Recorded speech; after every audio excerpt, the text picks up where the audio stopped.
السلام علیکم دوستو، آج ہم آپ کو دکھائیں گے شاہی امام پنجاب مولانا عثمان لدھیانوی صاحب نے بابوں کے پاس جانے والوں کے بارے میں کیا کہا کہ وہاں جانا صحیح ہے یا غلط۔ آئیے دیکھتے ہیں۔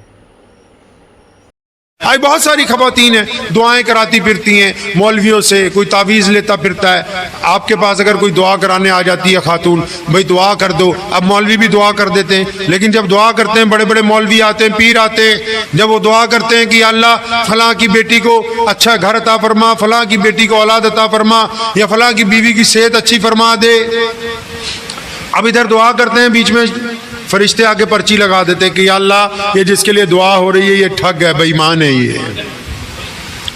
یہ آپ لوگ جس کے لیے دعا کر رہے ہو یہ بدخلق ہے، اس کی زبان سے لوگ ڈرتے ہیں۔ امی عائشہ رضی اللہ تعالیٰ فرماتی ہیں ایک دن نبی علیہ السلام بڑے خوش بیٹھے تھے، بڑے اچھے موڈ میں بیٹھے ہوئے تھے۔ فرماتی ہیں کہ آپ صلی اللہ علیہ وسلم بڑے خوش موڈ میں تھے، تو مجھے دیکھا، فرمایا عائشہ مانگ بھائی کیا مانگتی۔ اب وہ تو امی عائشہ رضی اللہ تعالیٰ نے نا امت کی ماں ہے، کوئی اور ہوتا کہتا جی ایک دو پہاڑ سونے کے کر دو، یا میرے بچوں کے لیے قیامت تک کے لیے سلطنت لکھ دو، کوئی اور ہوتا کہتا جی قیامت تک کی زندگی لکھ دو۔ نبی علیہ السلام سے کچھ بھی ایسا نہیں ہے جو مانگا جائے جو نہ ملے، ایسا نہیں ہے کچھ بھی۔ ان کے دربار میں جو بھی گیا خالی نہیں آیا۔ لوگ آج بھی مدینہ منورہ جا کے سفارشیں کرتے ہیں تو خالی واپس نہیں آتے ہیں۔ تو امی عائشہ رضی اللہ عنہ نے پوچھا یا رسول اللہ کے نبی نے پوچھا عائشہ مانگ کیا مانگ رہی ہے؟ خوش بیٹھے تھے۔ فرمایا حضرت اگر آپ اجازت دیں تو میں اپنے ابو حضرت ابو بکر صدیق سے مشورہ کر لوں، بھی اتنا بڑا موقع مل رہا ہے کچھ مانگنے کا تو کچھ بڑا ہی مانگیں گے، آپ سے مانگنا ہے تو۔ نبی علیہ السلام مسکرائے، فرمایا جاؤ بھاگ کے جاؤ، جلدی پوچھ کے آؤ۔ اب وہ گئیں اپنے والد کے پاس، کیونکہ وہ تو ابو بکر ہیں، نبی علیہ السلام کے دوست ہیں۔ ابو جی اللہ کے نبی نے کہا کہ مانگ لے کیا مانگنا ہے۔ اب انہوں نے کہا کہ اچھا عائشہ ایسا کرو، نبی علیہ السلام کے پاس جاؤ، ان کو بولو جب اللہ سے ملنے عرش پہ گئے تھے تو جتنی جرنل باتیں ہوئی، کون سی؟ نماز، روزہ، حج، زکوٰۃ، یہ تو ہمیں دے دیں، کچھ خاص باتیں بھی ہوئی ہوں گی۔ ہم لوگ جلسہ کر رہے ہیں، جتنی باتیں لاؤڈ اسپیکر پہ ہو رہی ہیں اس کے بعد بھی تو کچھ باتیں ہوں گی۔ تو ابو بکر صدیق نے کہا اپنی بیٹی حضرت عائشہ سے، نبی علیہ السلام سے پوچھو اللہ تعالیٰ سے جو خاص باتیں ہوئی الگ سے، ان میں سے ایک بات، کوئی ایک بات بتا دو۔ اب یہ بڑی خوشی خوشی واپس آئی، یا رسول اللہ صلی اللہ علیہ وسلم جی کہو کیا کہنا ہے۔ فرمایا یا رسول اللہ سے جو پرائیویٹ باتیں ہوئی ہیں، جرنل کوٹا تو آ گیا، پرائیویٹ بتاؤ کوئی ایک آدمی۔ نبی علیہ السلام بڑے مسکرائے، فرمایا ابو بکر کی فرمائش ہے یہ، اور کوئی ایسی چیز نہیں مانگ سکتا۔ تو فرمایا سنو عائشہ، میرے رب نے مجھے کہا تھا کہ اے پیارے محمد صلی اللہ علیہ وسلم، دنیا میں جب میرا کوئی بندہ کسی ٹوٹے ہوئے بندے کو، کسی دکھی بندے کو، جب میری کوئی بندی، جب کوئی بوڑھا امت کا کوئی جوان کسی ٹوٹے ہوئے دل کو جوڑتا ہے، کسی بھوکے کو کھانا کھلاتا ہے، کسی بھٹکے ہوئے کو راستہ دکھاتا ہے، کسی دکھی دل پر ملم رکھتا ہے، تو وہ کہتے ہیں کہ مجھے میرے اللہ نے کہا تھا اے پیارے محمد صلی اللہ علیہ وسلم، جب کوئی میرے ٹوٹے ہوئے بندے کو جوڑتا ہے نا، اس کی ضرورت کو پورا کرتا ہے، تو میں ضرورت پورا کرنے والے سے اتنا خوش ہوتا ہوں، اتنا خوش ہوتا ہوں کہ دنیا کی بھی عزتیں لکھ دیتا ہوں اور آخرت کے لیے بھی عزت لکھ دیتا ہوں۔ اب امی عائشہ رضی اللہ عنہ نے یہ بات سنی، بڑی خوش ہوئی، یا رسول اللہ یہ تو بڑا سستا سودا ہے، لوگ کتنے مانگنے کے لیے آتے ہیں روز۔ آپ کو پتا ہے مانگنے والوں کے بارے میں نبی علیہ السلام نے کیا کہا؟ فرمایا اگر گھوڑے پہ بھی بیٹھ کے آ جائے تو دو۔ تو امی عائشہ رضی اللہ عنہ نے کہا یا رسول اللہ یہ تو سستا سودا ہاتھ لگ گیا، روز گلی میں اتنے لوگ آتے ہیں، آپ صلی اللہ علیہ وسلم نے تو پہلے ہی کہہ رکھا ہے کوئی اونٹ گھوڑے پہ بیٹھ کے بھی مانگنے آ جائے تو دو، مانگنے والے کو خالی ہاتھ نہ لوٹانا۔ فرمایا یا رسول اللہ کتنے دکھی لوگ آتے ہیں، سب کو خوش کر دیں گے، جنت ملے گی، دنیا بھی ملے گی، آخرت بھی۔ اب یہ خوشی کا میسج لے کے، خوشی کا پیغام لے کے ہم سب کی ماں امی عائشہ رضی اللہ تعالیٰ عنہ اپنے والد حضرت ابو بکر صدیق کے گھر پہنچی۔ ابو جی پتہ لگ گئی راز کی باتوں میں سے ایک بات. فرمایا بیٹا کیا بات پتہ لگی؟ فرمایا اللہ نے یہ کہہ رکھا ہے اپنے محبوب صلی اللہ علیہ وسلم سے کہ اگر کوئی میرے دکھی بندے کو ہنسا دے گا، اگر میرے کسی بھوکے کو کھانا کھلا دے گا، اگر کسی بھٹکے کو رستہ دکھا دے گا، اگر کسی ننگے کو کپڑا پہنا دے گا، اگر کوئی روتے کو ہنسا دے گا، اللہ فرماتا ہے کہ میں دنیا بھی دوں گا آخرت بھی دوں گا. اور یہ تو بڑا اچھا عمل ہے ابو جی. سیدنا ابو بکر صدیق نے جب یہ بات سنی تو زاروں قطار رونے لگے. اب یہ مسلمانوں کی ماں، ہم سب کی معزز امی عائشہ رضی اللہ عنہا حیران ہے کہ میں تو اپنے ابا کو سستا سودا بتایا، اب یہ تو رونے لگے.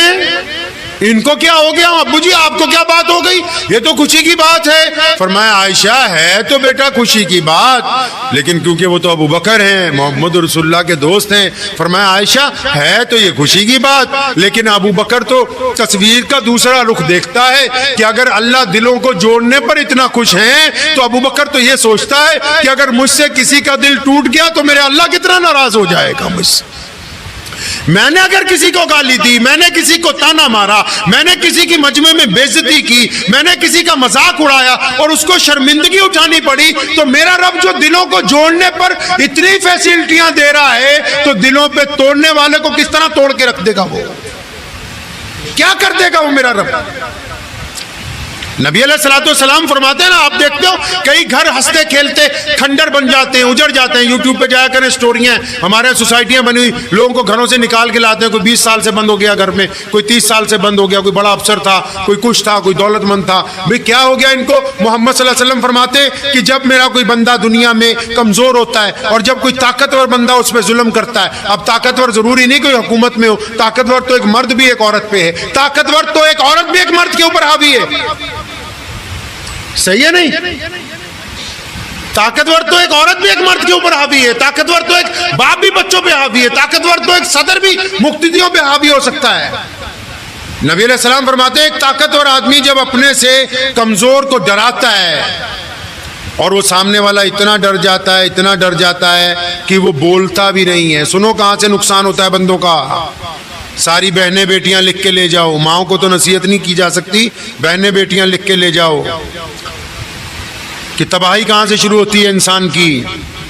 وہ طاقتور بندہ جب ظلم کرتا ہے کسی پہ، سامنے والا جب چپ ہو جاتا ہے، بولتا ہی نہیں، تو فرشتے فوراً اللہ کے پاس جاتے ہیں کہ یا اللہ وہ جو تیرا بندہ فلاں کو ڈانٹ رہا ہے نا اتنی دیر سے، وہ جو تیری بندی فلاں نوکرانی کی بے عزتی کر رہی ہے نا، وہ جو اتنی دیر سے اپنی فلاں رشتہ دار کا رگڑا لگا رہی ہے، اب سامنے والی تو اتنی شرمندہ ہو گئی، بولتی نہیں، آگے سے چپ ہے، بالکل خاموش ہے. اللہ فرماتے ہیں اچھا کچھ بھی نہیں بولتی، مطلب جواب دے ہی نہیں رہی. فرشتے کہتے ہیں جی یا اللہ بالکل جواب نہیں دے رہی، آگے سے چپ چاپ سن رہی ہے.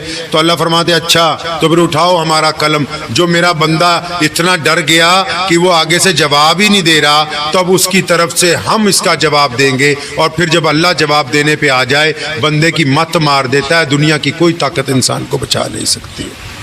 سارے کام کرنا، کسی کا دل نہیں دکھانا، کسی کی غربت کا جہالت کا مذاق نہ اڑانا. یہ جو نعمتیں ہیں اس میں بندے کا کوئی کمال نہیں ہے. گھر بڑا ہے یا چھوٹا اس میں انسان کا کوئی کمال نہیں، چمڑی چٹی ہے یا سانولی اس میں انسان کا کوئی دخل نہیں. یہ میرے رب کی تقسیم ہے، اس میں کسی کا کوئی کمال نہیں ہے.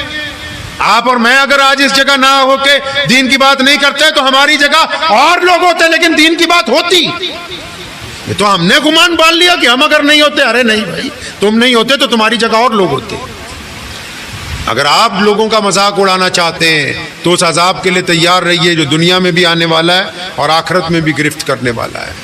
اگر یہ چاہتے ہیں کہ آپ کی دعائیں قبول ہوں، آپ یہ چاہتی ہیں کہ آپ کے بچے اپاہج نہ ہوں، اگر آپ یہ چاہتے ہیں کہ آپ کے گھر میں رزق اچھا ہو، تو اپنی زبان کو شکوے سے روکو، اپنے جسم کی حفاظت کرو، اپنے رزق کی حفاظت کرو. بہلول دانا نے کہا تھا کہ رزق وہ نہیں ہے جو اچھی طرح کھانا بنایا جائے اور بہتر دسترخوان پہ کھانا کھایا جائے. رزق وہ اچھا ہے کہ کھانے سے پہلے یہ طے کر لیا جائے کہ یہ حلال کا کھایا جا رہا ہے کہ حرام کا کھایا جا رہا ہے. اپنے اعمال کی بات کیا کریں، اپنی ذاتی زندگی کی اپنے آپ سے گفتگو کریں. یہ لوگوں کی گفتگو سے کوئی فائدہ ہونے والا نہیں. قرآن پاک میں آیت ہے وَيْلٌ لِكُلِّ ہُمَزَةٍ لُمَزَةٍ کہ ویل اور تباہی ہے ان لوگوں کے لیے جو دوسروں کے عیب تلاش کرتے ہیں پھر آگے ان کو دوسروں کو سپلائی کرتے ہیں. اگر آپ عیب تلاش کرنے والی ہیں اور پھر ان کو سپلائی بھی کر رہی ہیں تو اللہ کے نزدیک تو تباہی, پھر دنیا بھی نہیں آخرت بھی نہیں. بہتر یہ ہے کہ آپ ایک آئیڈیل خاتون بنے, ایک آئیڈیل بیٹی, ایک آئیڈیل ماں, ایک آئیڈیل بیوی, ایک آئیڈیل بہن, تاکہ دوسرے لوگ دیکھ کے اس بات کو محسوس کر سکیں کہ آئیڈیل انسان, آئیڈیل خاتون جو ہے وہ ہوتی کیسی ہے. تو اس کے لیے سب سے پہلے ضروری یہ ہے کہ اپنے عمل کو دکھاوے سے بچانا, اپنے عمل کو درست کرنا, زبان کو چگلی سے روکنا, شکوے سے روکنا. جو اللہ نے عطا کیا اس پہ شکر ادا کریں, جو چاہیے اپنے رب سے مانگیں, اپنی جدوجہد کو جاری رکھیں. دین کے لیے کام کرتے ہوئے یہ نہ سوچیں, مسلمانوں میں بڑی بیماری آئی کہ جی فلاں کام وہ غیر مسلموں کے ساتھ بھی امدادی کام کیا جائے گا. نہیں نہیں نہیں, محمد رسول اللہ رحمت للعالمین ہے, میرے رب جو ہیں وہ پوری کائنات کے رب ہیں. اس لیے ہم اپنے ذہن میں اس بات کو تصور میں نہ لائیں کہ ہم مسلمان ہیں تو ہم پڑوسیوں کے ساتھ کیا. نہیں نہیں, محمد رسول اللہ تو چاہتے ہیں پڑوسی کسی بھی مذہب کا ہو اس کے ساتھ آپ کے بھائیوں جیسے تعلقات ہونے چاہیے. اور ایک خاتون سے زیادہ کون یہ